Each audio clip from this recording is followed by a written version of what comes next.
Nephron वृक्क की मुख्य संरचनात्मक क्रियात्मक इकाई है। प्रत्येक वृक्क में इनकी संख्या 10 लाख होती है। नेफ्रॉन में पहला भाग मेलपी की काय पड़ा था। मेलपी काय में दो पार्ट हैं, बोमेन संपुट और केशिका गुच्छ।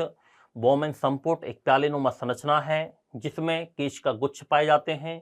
केशिका गुच्छ में एक धमनिका आती है जिसका नाम है अभिवाही धमनिका, एफरेंट आर्ट्रियोल, जिसके माध्यम से अपशिष्ट पदार्थों युक्त गंदे रक्त को लाया जाता है और वापस ले जाने का काम शुद्ध होने के बाद अपवाही धमनिका के द्वारा किया जाता है।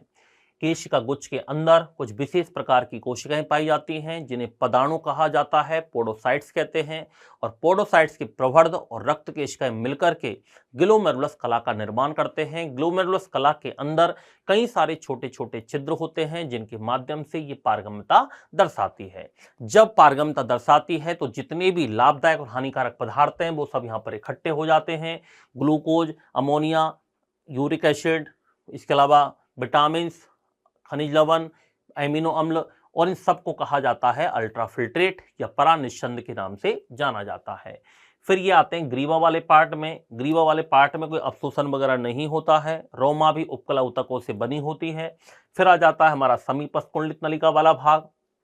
समीपस्थ कुंडलित नलिका वाला जो भाग है वो याद रखिएगा, इसके अंदर सूक्ष्म अंकुर पाए जाते हैं। याद रखना, सूक्ष्म अंकुर के द्वारा जितने भी लाभदायक पदार्थ हैं उन सब का क्या हो जाता है, एब्जॉर्बेशन हो जाता है, अवशोषण हो जाता है। अवशोषित होकर के ये सारे पदार्थ रक्त में जाकर के मिल जाते हैं।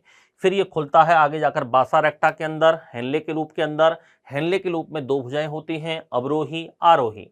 अवरोही नीचे की ओर जाती है, याद रखना, आरोही जो है वो ऊपर की ओर जाती है। अलग अलग ऊतकों से मिलकर के बनी होती हैं।